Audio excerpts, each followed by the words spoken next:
And you're listening to Top Story and Blessed Sungan. Perhaps one of the most derided concepts in our political landscape is ex gratia payment, seen as part of the end of service benefits for a certain defined class of public servants, particularly the political class. At the beginning of a new parliament, when these payments are made to all MPs and the executive arm of government from the previous parliament, whether or not they've returned to the House after elections, the nation rises in collective angst and breeds at the payment of such mouth-watering figures. Well, today, the former president, John Mahama, who has been himself a beneficiary of this concept as a former MP, former vice president, and former head of state himself, is promising to deal with the matter and scrap it if elected as the next President of the Republic. He made the pledge today at the launch of his presidential bid. Listen. We'll reduce significantly the size of government. And as announced in my speech at the UPSA late last year, in a crisis situation like this, it is my belief that this country can be governed efficiently with 60 ministers and deputy ministers. We will initiate and undertake the most far-reaching constitutional, political, and governance reforms under the Fourth Republic, which will be aimed at restoring confidence in our democracy and governance systems while making life easier and better for the people of Ghana. We'll continue and bring to conclusion the constitutional review process that was begun by the late President Atta Mills, which will include a review of the controversial Article 71, to reduce the number of office holders under Article 71 and reduce the disparities in privileges and emoluments vis-à-vis the public sector and civil service. The payment of ex gratia to members of the executive under Article 71 will be scrapped. And the necessary constitutional steps to abolish that payment will start in earnest in 2025.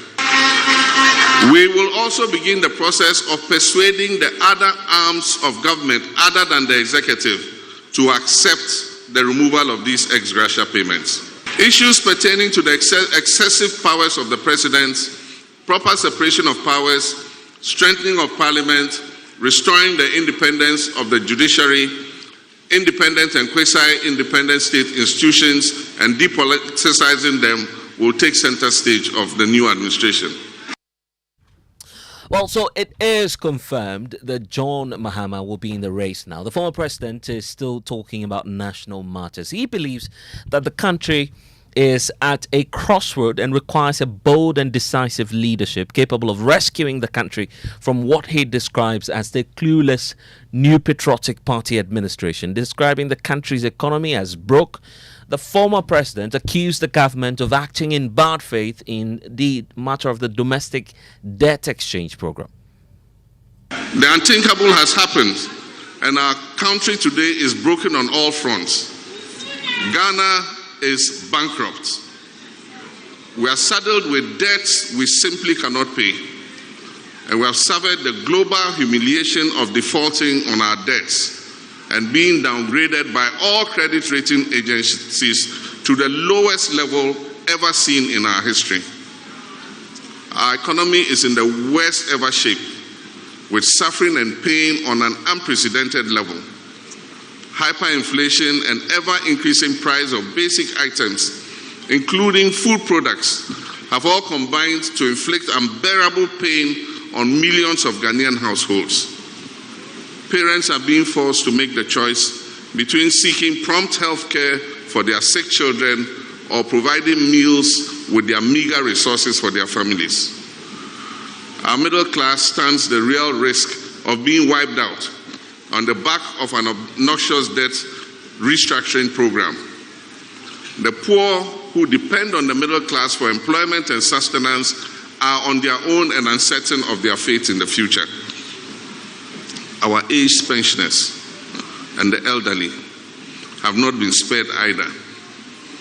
In the past few weeks, they have been compelled to stage public manifestations outside the Ministry of Finance in defense of their livelihoods even in this elderly state.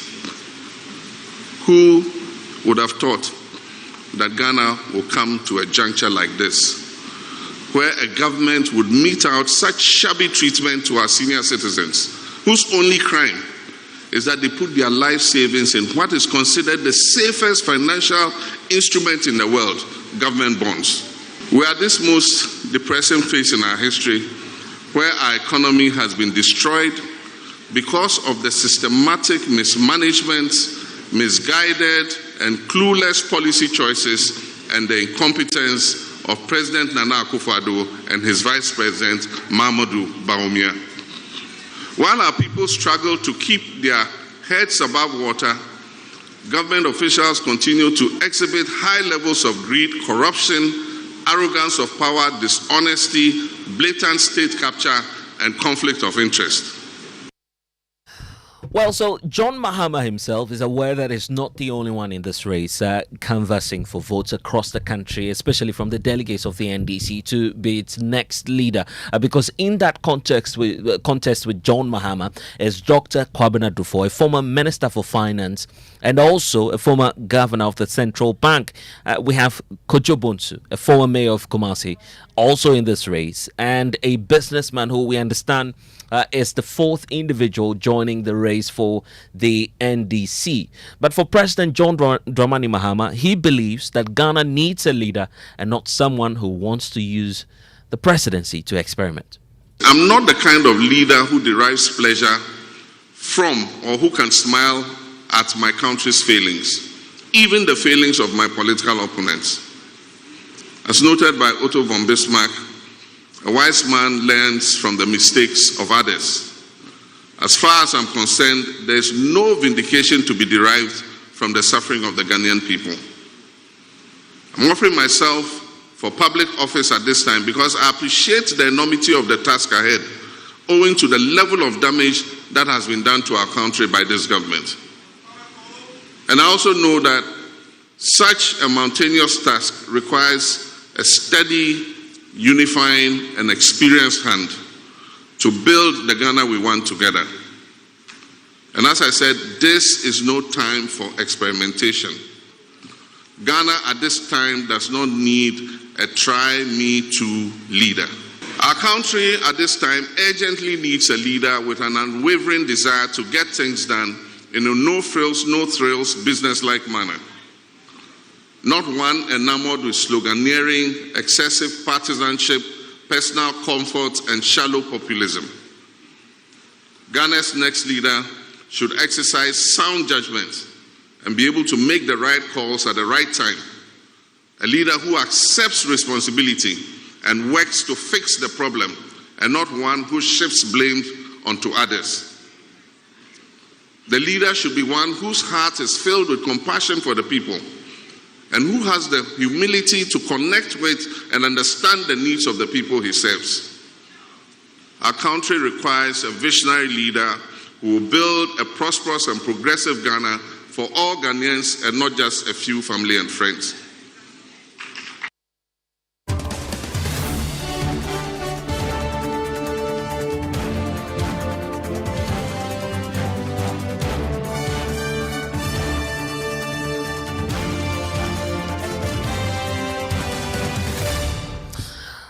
So those are the qualities John Dramani Mahama is referring to as one that the next leader of the country must possess. But he believes that we need to start first of all by cracking down and cutting the cost, the waste when it comes to the expenditure on the political class. I want to bring in Felix Ofosu-Kwakye. He speaks for the John Mahama campaign. He's aide to the former president.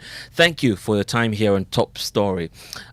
John Mahama is being accused tonight of double standards, particularly knowing that this is an individual who served one time as MP, a Minister of State, Vice President, and then former Head of State. Obviously, throughout his public life, he must have enjoyed the Article 71 ex gratia payment. Why should we be taking John Mahama seriously when he makes a solemn pledge that he'll scrap it? Well, I am surprised about your question. Is it your intention that merely because something was done in the past, if it is found to be problematic, it should not be worked on or amended. Is that the basis of your question? But we know that he's enjoyed it.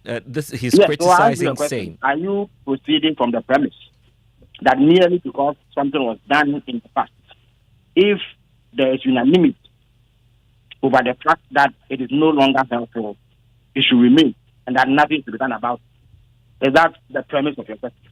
Otherwise, I see no reason why the mere fact that President Mahama and people like myself and all others who have served in government up until now have been paid ex gratia should become a reason why, if he promises to scrap what many people consider to be inappropriate payments, he should not be believed. I don't see a basis for your question, to be honest.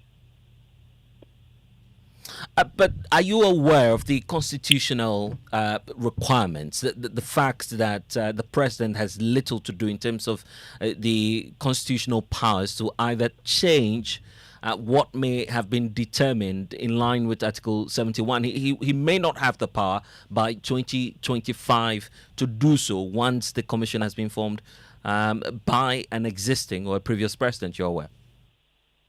The answer to your question is contained in the speech, essence of which we get played. To begin with, it is not true that it is not within the power of the president to do something about anything in the Constitution. You do know that governments are allowed to initiate the process of constitutional amendment, and that process has to be emanate from government. In fact, there have been attempts in the past to review aspects of our Constitution. At least under the Mills Mahama presidency, we saw the work of the Constitutional Review Commission that recommended the amendment and change of some portions of our Constitution. Of course, that process could not be concluded before we left Cuba. We had expected that this government will continue. But back to the issue about ex gratia. You see, strictly speaking, Article 71 does not stipulate that public office holders who are classified under that provision to be paid ex gratia. What it says is that their emolument should be determined by a committee appointed by the president. It is these committees over the years who have recommended the payment of ex gratia. So, if the committees do not recommend the payment of ex gratia, it will not happen. Number two, governments have the power to ensure that aspects of the Constitution that they deem problematic are amended. Article 71 is an entrance provision. That is true. But there are ways that the Constitution prescribes how entrance provisions can be removed or revoked or changed or amended. And that process will be undertaken to ensure that it is done. But if you read President Mahama's speech carefully, or if you listen to him carefully, he made a point that this scrapping of ex gratia will start with members of the executive. Now, members of the executive are under the direct control and supervision of the president. So he is making a firm commitment that, one, the Constitution will be amended to reflect demands by overwhelming sections of the public that Article 71 emolument be reviewed, and with particular reference to ex gratia payments, they will be scrapped. And then number two, even before the Constitution is amended, he guarantees that no member of state executive will take ex gratia. Indeed, you will recall that sometime last year, somebody offended, for instance, returned his ex gratia payment. Nobody could force him to take ex gratia if he didn't want to. So similar commitment, a similar stance will be taken by members of the executive under President Mahama until we achieve the objective of amending that whole article in the Constitution to reflect the new thinking. Right, but Felix, will it be far-fetched? Let me land, please. Yeah, right. In addition to that, President Mahama made the point that he will take steps to ensure that other arms of government over whom he does not have control also are brought on board so that the entire gamut of payments under ex gratia will be scrapped. That will take constitutional amendments And that is what Mr. Mahama has indicated that he is committed to doing. And I was just about asking, I mean, since you were talking about the likes of Togia Pede, for instance, that's where many believe John Mahama should be showing leadership. Would it be far-fetched to ask the ex-president to return, for instance, some of the benefits he's enjoyed, at least First if of not all, throughout it is his important public that life? you do not lead a conversation steeped in ignorance. Ex gratia is a lump sum payment, which is paid once. What President Mahama is paid now is his pension, because presidents retire on their salary as pension. You remember that whilst he serves as president, he is not allowed to do any work. So when you go into retirement, you are paid a pension, just like all public sector workers are paid. So apart from the pension, he is not paid anything else.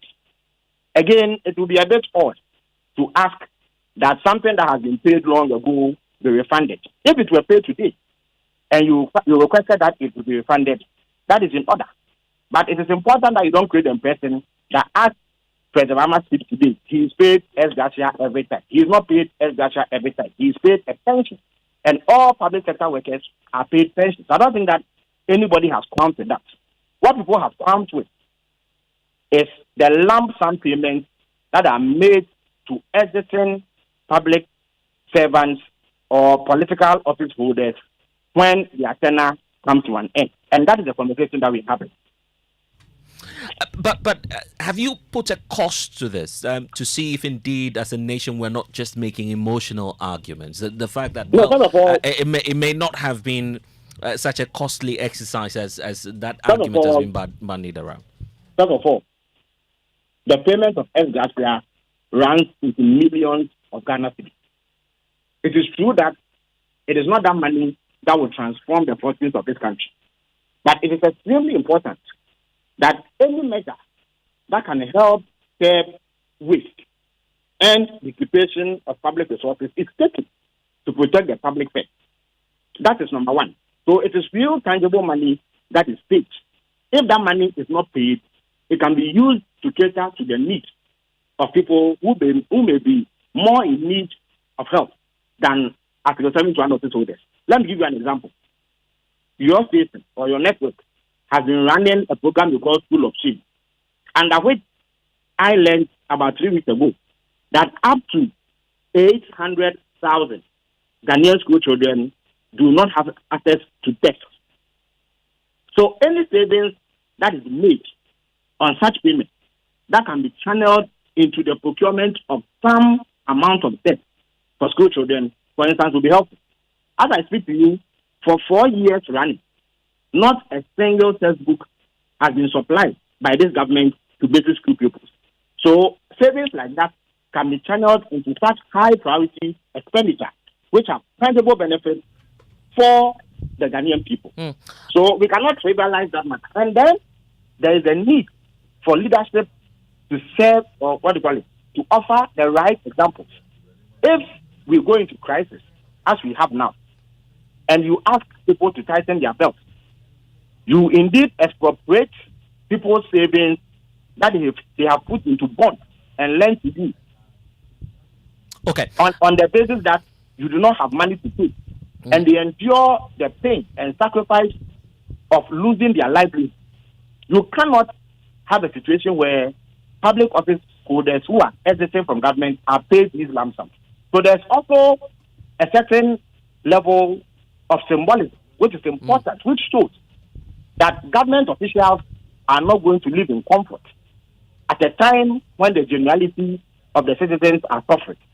So there's real tangible gains to be made from the cessation of the payment of ex gratia and other such restructuring that can take place within government and its expenditure.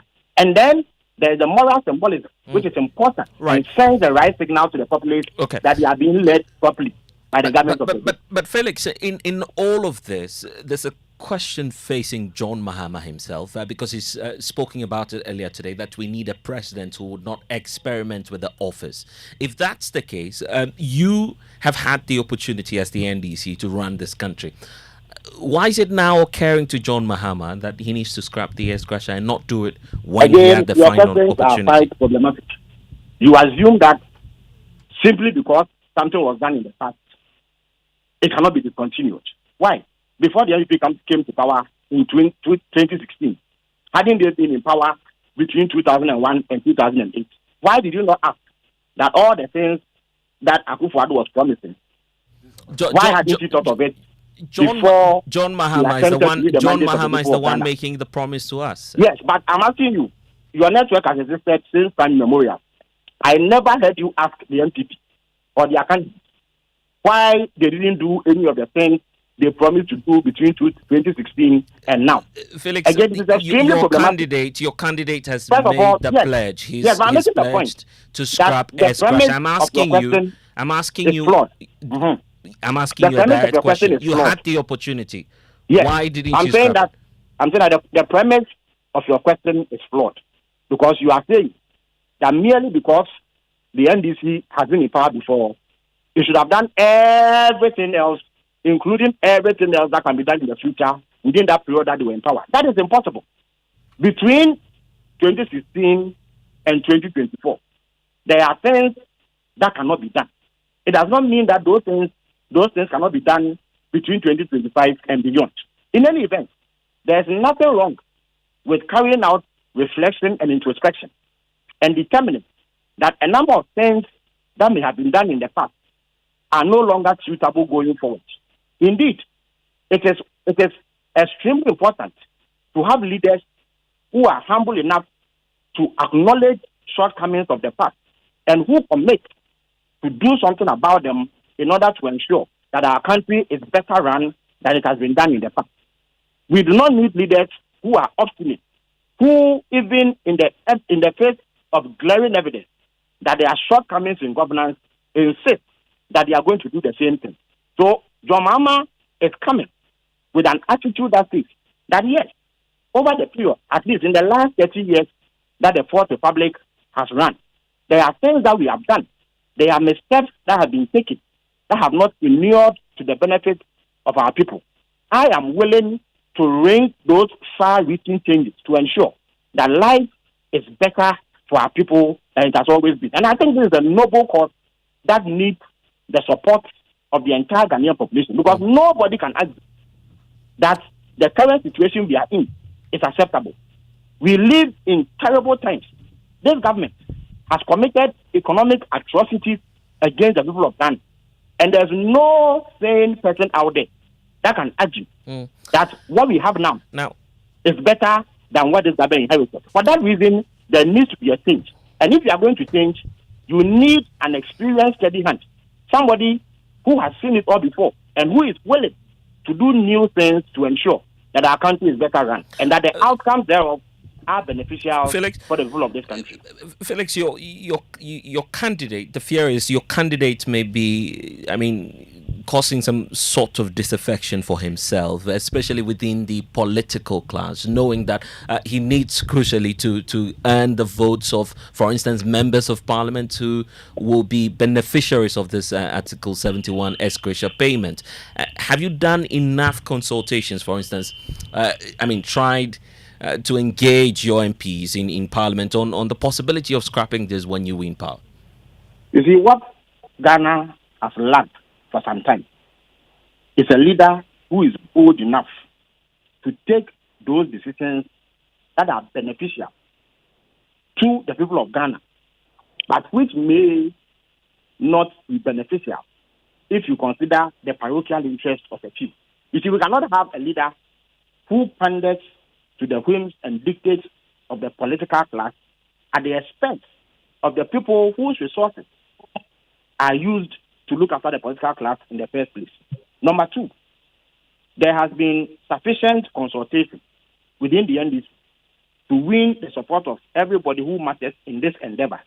So you will find that yes, there may be one or two people who may hold disagreements, and all of that is allowed in a competitive political environment. But President Mahama remains committed to doing what is right by the people of Ghana and not what is necessarily of interest to few people within some political parties. So yes, there may be some in the political class who may be offended. There may even be some in other arms of government who may benefit from the payment of ex-gratia. But President Mahama earnestly believes that the interest of the generality of our people is far superior to the interest of a handful of people who increasingly are becoming a burden on the Ghanaian taxpayer. And I'm grateful for your time tonight. That's Felix Ofosu-Kwakye, his aide to former President John Mahama, who's seeking to make a comeback.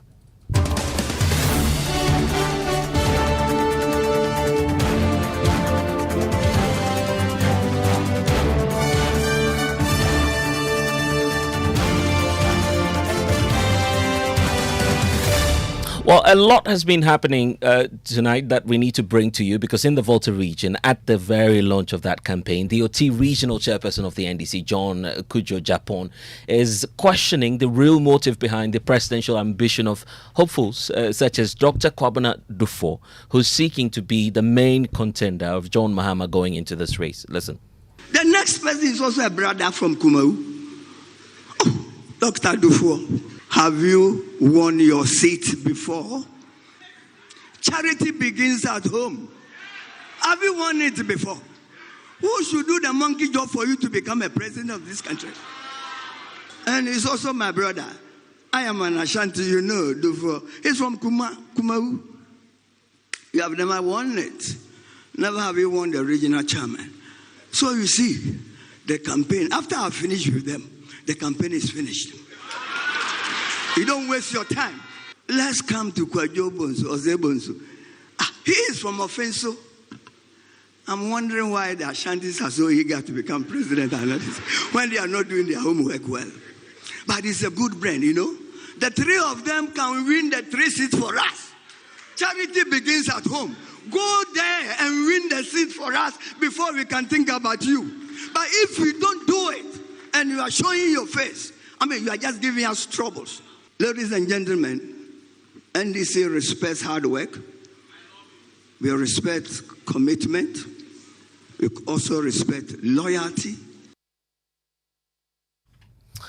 So that's John Agyapong Kudjo. He is the OT regional chairperson of the NDC. Let's get a brief remark from the Duffuor campaign. Antonio Ashinyo speaks for Dr. Duffuor.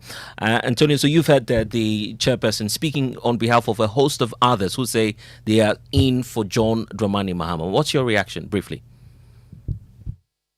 Your listeners. The gentleman that spoke...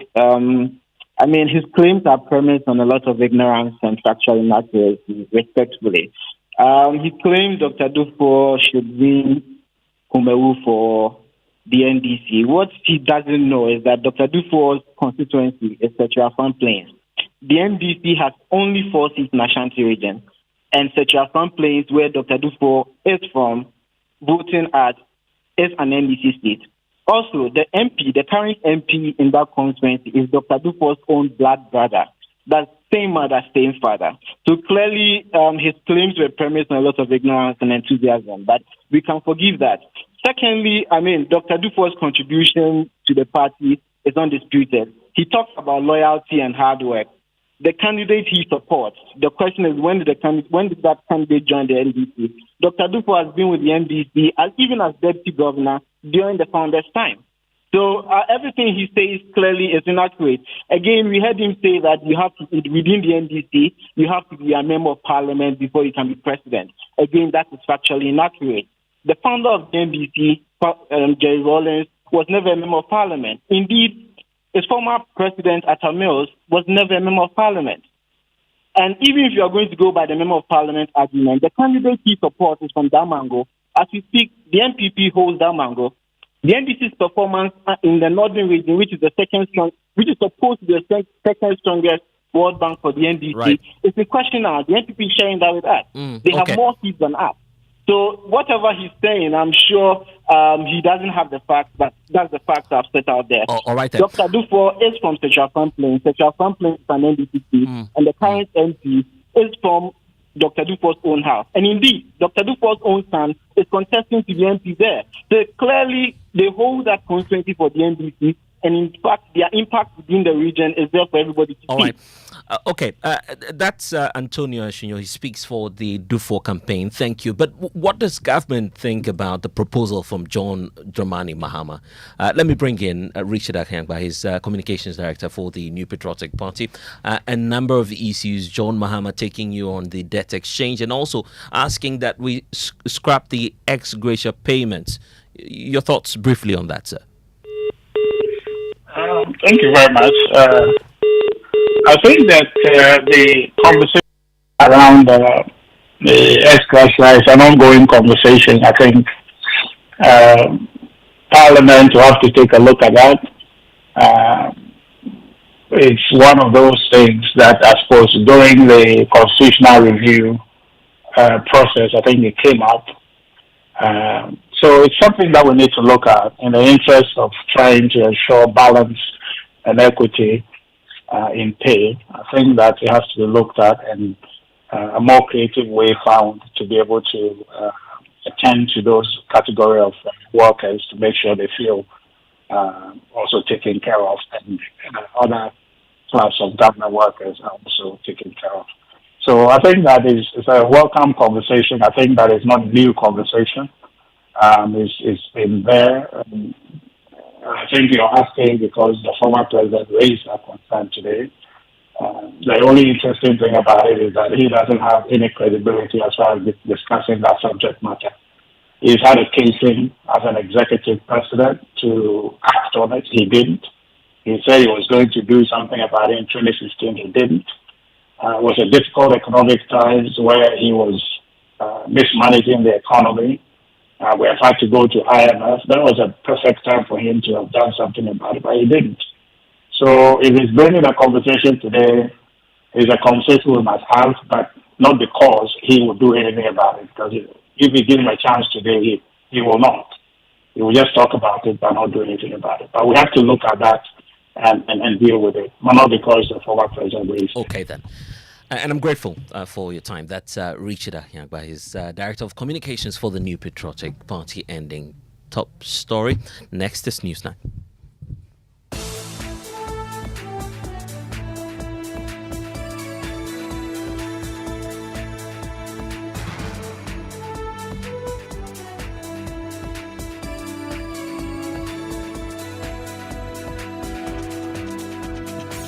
Good evening and welcome to Newsnight. In the next 60 minutes here, health experts and practitioners demand that government treats vaccine shortage challenge as a national health emergency, as they insist newborn babies are at the risk of death while the wait for fresh supplies continue. If a young child aged below, say, 6 months gets whooping cough, it can cause death. It is quite serious. As a nation, we should take this as a public health emergency.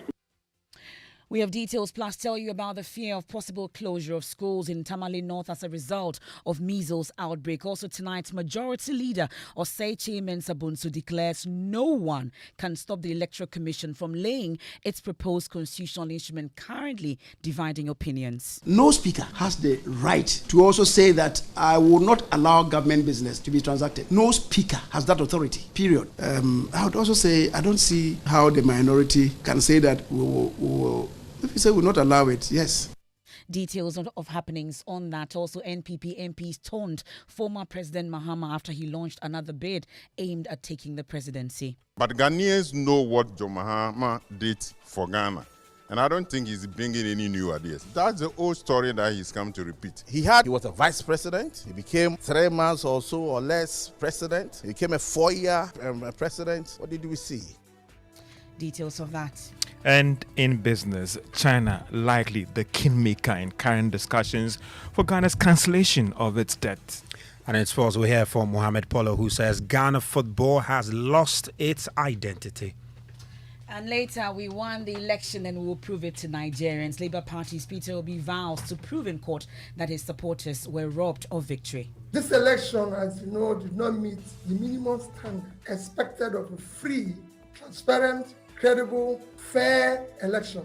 It will go down as one of the most controversial elections ever conducted in Nigeria. We won the election and we will prove it to Nigeria. We also have live updates from a press conference currently being addressed by Atiku Abubakar. We'll also take you to the princess town of Akatachi to meet the priest who communicates with crocodiles. There she is. But finally, bingo! Chicken dinner. We have that and more in tonight's edition of Newsnight. Please do all to join us with your thoughts and comment. Is via WhatsApp 055-1111-997. We are live on Facebook on myjoyonline.com, also on Joy 99.7 FM and Love 99.5 FM in Kumasi and over 30 affiliates across Ghana's 16 regions. I am Emefa Apau. We have details after this.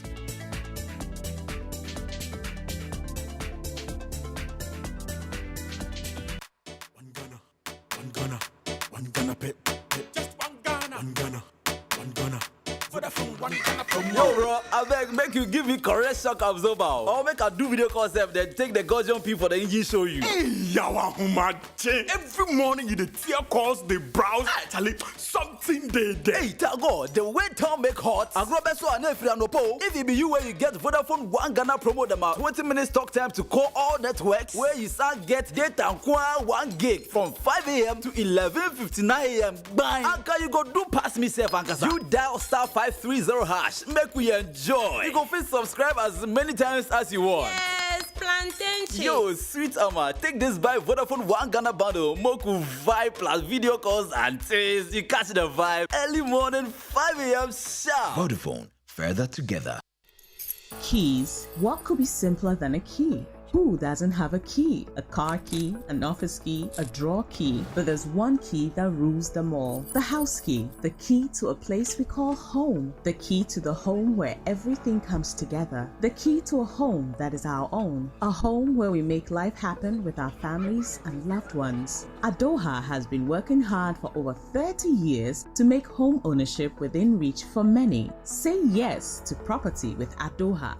Your dream home is one call away. Your dream home is a few clicks away. Visit our Accra project, The Place, by calling 030-2789-757. Thanks for staying with us here on Newsnight. Let's dig in now. And tonight there's pressure on government from experts and health practitioners on the need to secure the 3 essential vaccines for babies currently in short supply. The Ghana Health Service had already indicated it expects supplies in a week's time, but there are fears there could be dire consequences for newborn babies. Already experts are asking government to declare a national health emergency regarding the situation. We can hear from child health specialist Professor Janet Nikwe. She's been detailing why this presents a serious challenge for the nation. Perhaps mothers up there are not going for their immunizations. And if you make it difficult for people, then the dropout rate will become higher. And therefore, these diseases will spread. There are no alternatives. We've become used to having these vaccines available, and the system has been running really well. So I really don't understand why this has happened. No problem for. I think it's very serious, and I hope everything is done to fix the problem. The diseases that affect also young babies, you haven't talked about, but the diphtheria vaccine and also the whooping cough vaccine, is very important to get those at the right time, because if a young child aged below, say, 6 months gets whooping cough, it can cause death. Whooping cough is a very serious infection. Worldwide, we haven't got rid of it because sometimes you find an adult with a cough who has a mild form of whooping cough, but if a young baby gets it, the cough is serious and they can't breathe because of the cough. So that's a vaccine that must be given to young babies at the right time. Well, in the Tamale North constituency, residents are already battling a measles outbreak that started prior to the shortage. But Member of Parliament for the area, Alhassan Essuini, fears the situation could get worse. The minister must appear before the House to let us know where we are at as far as, government's efforts, when it comes to dealing with this outbreak is concerned. It is important that as stakeholders, we know where we are and what is expected of all of us, including parents and, health practitioners and all those in that chain, so that we can nip it in the bud. Well, let's get to the area. And my colleague with our affiliate station, Radio Justice, Mumuni Yirafa Yunus, will paint a picture to us about the true situation on the ground when it comes to the Tamale North constituency. Mumuni, what's really the situation? You visited a number of facilities. Tell us what the situation is there. Yes, that's correct. I visited a number of facilities in the constituency. For instance, I was at the Kaupohene Health Center, where my checks confirmed that they started receiving patients who had symptoms of measles as far back as November 2022, and they have continued to report such cases or to report such cases. They tell me, my sources there tell me that because they do not really have the facilities to test to confirm whether these cases are actually measles, they take samples and forward it to Accra. But unfortunately, it takes months. For instance, we are told that cases, suspected cases, samples of suspected cases that were taken as far back in December have not been confirmed as at now. So the situation is quite worrying because they are unsure if they are dealing with measles cases or they are dealing with other issues. But I was at Taha community this afternoon, and I spoke to a number of residents who have told me that within that community, families have reported that they have suffered such symptoms. I spoke to one gentleman, Salim Mohammed, who told me he was on admission at the Tamale Teaching Hospital for 3 days because he had been diagnosed the measles. Well, the MP for the area we've been interacting with fears it could lead to a closure of schools, amongst others. You've been interacting with health officials. What really have they been saying about it? Health officials are actually tight-lipped on this matter, except for the few personnel who are actually working within these facilities who are worried because they really know the situation on the ground. They fear the situation could become even worse because they really do not know what they are dealing with. Their test results are not coming back, and there are no vaccines within or around the Tamale metropolis in general, not just in the Tamale North constituency. And so they are worried that the situation could even get worse. We haven't reported or we haven't heard of any reported deaths yet, but these health officials fear that we may get to a situation where we'll start reporting casualties. Okay. Mumuni, thank you so much. Mumuni Yirafa Yunus is with our affiliate station, Radio Justice, there, giving us the situation in the area. Well, the Ghana Registered Nurses and Midwives Association, they want the situation treated as a national health emergency. Here's Perpetual Furiampofo, president of the association, speaking on PM Express last night. The kind of fluids that are given to these babies, they should make sure that it is safe, it is wholesome, and that if children have to be given any water, for us as nurses, we educate them. Breastfeed, just exclusive breastfeeding till 6 months. But not all parents are able to do that. Not all mothers are able to do that. And they end up giving them water and all of that. They should make sure that if they have to give these babies water, it is wholesome water, because if they don't have all the OPV and the BCG at birth, we should protect them. It is quite serious, and as a nation, we should take this as a public health emergency and get these drugs from wherever we can get them, so that the EPI of the Ghana Health Service can deploy them, and our nurses, our community health nurses, our public health nurses, stationed all over the country, can actually give the vaccines to the babies.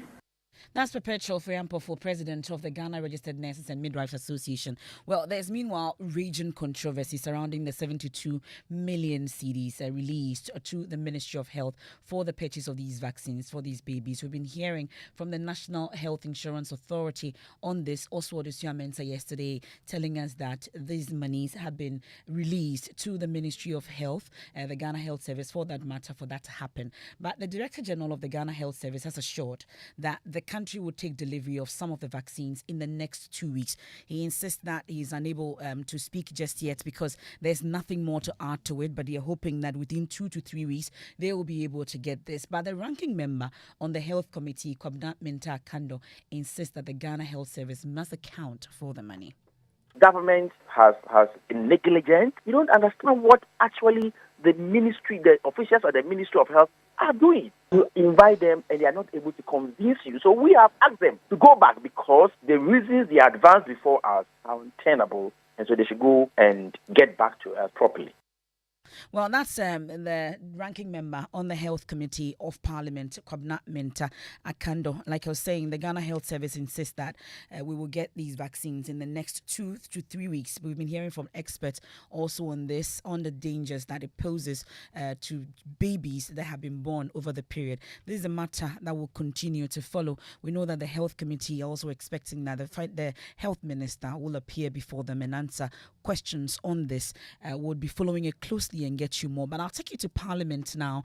And Majority Leader Osei Mensah Bonsu says not even the Speaker of Parliament can stop the Electoral Commission from laying its controversial constitutional instrument in the House. The minority are up in arms against the EC over some regulations in the CI, which they say will disenfranchise eligible voters and rig the election for the governing NPP. But the EC debunked these assertions by the minority when Chairperson Jean Mensah appeared in Parliament. She actually explains why it is important the CI must be laid and passed. It is important to rehash that the use of the Ghana card as the sole means of identification will ensure and guarantee the credibility and integrity of our register and our elections. It will prevent the enrollment of minors on the register. It will prevent foreigners from being registered to vote, and it will eliminate the guarantor system, which is prone to abuse and which promotes conflict and violence. Additionally, it will prevent costly, tedious follow-up exercises by the district registration review committees established nationwide. Finally, Mr. Speaker, by using the Ghana card as the sole source of identification, the EC will be conforming to Regulation 7.1 of the legal instrument passed by Parliament, the National Identity Register Regulations, LI 2111, which states that the national identity card shall be used for a number of transactions where identification is required, including the registration of voters. But responding to the EC at a news conference yesterday, Minority Leader Casey Olato-Forson disagreed that the guarantor system should be omitted. There are three things that are not negotiable. First, we believe that the guarantor system must be added because the Ghana card alone cannot be used as proof of citizenship. So it is obvious that Article 42 talks of proof of citizenship, but doesn't talk of using an ID card as proof of citizenship, one ID card as proof of citizenship. So we insist that the guarantor system is time-tested. It is proven that obviously in the case of myself, I did not get to choose to be a Ghanaian. I was born Ghanaian, and my parents should be able to take me to registration center and vouch for me to indicate that since they are Ghanaians and they have evidence that they are Ghanaians, their son also qualifies to be a Ghanaian. Well, the Majority Leader, Osei Mensah Bonsu, begs to differ on this, and he says nothing will stop the process. He explained that they will continue to dialogue to reach a consensus, but neither the Speaker nor the minority can prevent the laying of the document. The Speaker has no business in what business is transacted in Parliament. I wouldn't say that at all, except to say that No speaker has the right to also say that I will not allow government business to be transacted. No speaker has that authority, period. We'll continue further engagement with the minority, just so that, I guess, people may talk from very informed perspectives and not resort to sheer shenanigans to confuse Ghanaians. But having said that, I would also say I don't see how the minority can say that we will if you say we will not allow it. Yes, the Constitution provides you the way, if you don't like it, to oppose it. And it's established in Article 11 of the Constitution. This is a legislative instrument. It's a regulation. It says, Article 11, Clause 7 provides, any order, rule, or regulation made by a person or authority under a power conferred by this Constitution or any other law shall be laid in Parliament, be published in the Gazette on the day it is laid before Parliament, and C, come into force at the expiration of 21 sitting days after being so laid, unless Parliament, before the expiration of 21 days, annuls the order, rule, or regulation by votes of not less than 2/3 of all members of Parliament. That is the constitutional provision, and that is the path established for us under the rule of law. It is not about physicalities. I'm bringing our correspondent shortly on this, but the majority leader is of the view that the NDC, they are simply opposing new ideas which improves the country's electoral system. Once the CI comes into operation, it's going to be continuous on daily basis. So you turn 18, people are saying that they were talking about people going to queue. Queue for what? If the whole is a year-long activity, how are you going to queue? And that if you go there and you have to sleep there and so on and so forth. They live in the Old Testament period. This is ushering us into a New Testament. And you still will want to kill ram to pacify God. Jesus Christ has come to redeem us. And from hence, we live by grace. Ghana card is the one that is going to guarantee continuous registration. The new CI is the one that is going to guarantee continuous registration. Parliamentary Affairs correspondent Kwekwa Sante joins us